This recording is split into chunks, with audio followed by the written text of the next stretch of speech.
تو خدا کے لیے گھروں میں پیسے کو سیلیبریٹ کرنے والی باتیں ختم کریں. اگر آپ نے یہ فانوس خریدا ہے نا 10 لاکھ کا، یہ نہ کہیں کہ یہ 10 لاکھ کا ہے، یہ کہیں کہ یہ خوبصورت ہے. آپ کے پاس 20 لاکھ تھے، آپ نے لے لیا، اس کی خوبصورتی کو سیلیبریٹ کریں، اس کی قیمت کو سیلیبریٹ نہ کریں، برانڈ کو سیلیبریٹ نہ کریں، کمفرٹ کو سیلیبریٹ کریں. پھر ان کے بدلے میں باتیں کیا کریں؟ باتیں وہ کریں جن کے ذریعے بچوں کے رول ماڈل ڈٹرمن ہوں.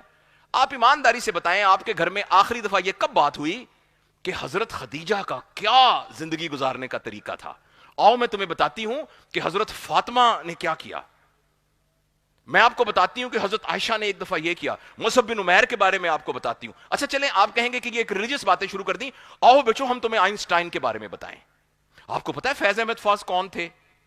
آپ کو پتا ہے اقبال کیا تھے؟ میں اقبال کے بچپن کی آپ کو ایک بات سناتا ہوں، بلکہ سیالکوٹ چل کے ان کا گھر دیکھ کر آئیں گے. گھر میں یہ گفتگو ہونی چاہیے. عبدالستاریدی کے بارے میں بچوں کو پتا ہونا چاہیے، ابن خلدون کے بارے میں پتا ہونا چاہیے.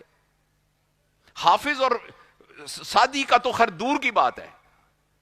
گھر کے اندر کتابوں کا ذکر کرنا بہت ضروری. میں اپنی بیٹیوں سے، بہنوں سے، بھائیوں سے اور مردوں سے گزارش کرتا ہوں، پلیز گھر کے اندر اپنے تذکروں کو چینج کریں، اپنے بڑے لوگوں کا تذکرہ کریں. اگر گھر کے اندر ایک لڑکی کا رول ماڈل سارا دن، میں یہ ڈرامے میں کام کرنے والوں کو نہیں وہ کہہ رہا، ان کا ایک پروفیشن ہے، ماشاءاللہ آئی اپریشیٹ دیم، لیکن ایک ہماری بچی سارا دن اسی کو ایز اے رول ماڈل دیکھے گی، وہ بڑی ہو کر کیا بننا چاہے گی؟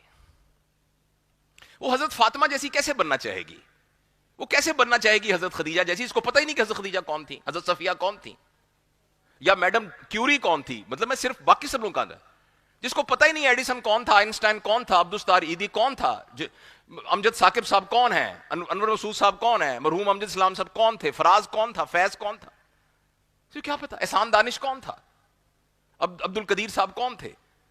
جب کسی کو پتہ ہی نہیں ہوگا تو ہمارے رول ماڈل وہی، دیکھیں میں اگین ان کو کوئی برا نہیں کہہ رہا، مگر ہمارے رول ماڈل وہی نچیے بنیں گے. ہمارے بچے نچیے بننا پسند کریں گے. تو گھروں اس کے ہم ذمہ دار ہیں، ہم گھروں کے اندر اپنے تذکروں کو چینج کریں. 2 باتیں بتا دیں. خدا کے لیے اس میڈیا کے ذریعے تربیت کرنے کی بجائے بچوں کو گود میں بٹھا کے، جیسے نانی اماں، میری نانی اماں تھی، کہندی آ تینوں بات سناواں. ایک سی جن، ایک سی بادشاہ، وہ بڑا غریب سی. اچھا ہم اس بات پر مطمئن ہو جائے کہ بادشاہ تھا، بڑا غریب تھا، وہ صبح صبح لکڑیاں کاٹنے چلا جاتا تھا. یہ کہانی ہم سنتے تھے، ہر دفعہ ایک ہی بات ہوتی تھی، لیکن ہر دفعہ اس میں نئی کہانی ہوتی تھی. خدا کے لیے وہ گود میں بیٹھ کے بچوں کو یہ والی کہانیاں سنائیں بنسبت ان کہانیوں کے. نمبر 2 میں نے کہا ہے کہ کتابیں گھر میں لے کے آئیے، آپ بھی پڑھتے ہوئے نظر آئیں. آپ ایمانداری سے بتائیے گا، میں ہاتھ کھڑا کریں، آپ نے آخری دفعہ کون سی کتاب پڑھی تھی؟ مجھے یاد ہے احمد جاوید صاحب کے پاس، احمد جاوید اللہ ان کو زندگی دے، ایک دفعہ ان کی محفل میں بیٹھا تو کسی نے کہا میری طبیعت بڑی خراب ہے. تو انہوں نے کہا آپ نے کل کتاب پڑھی تھی؟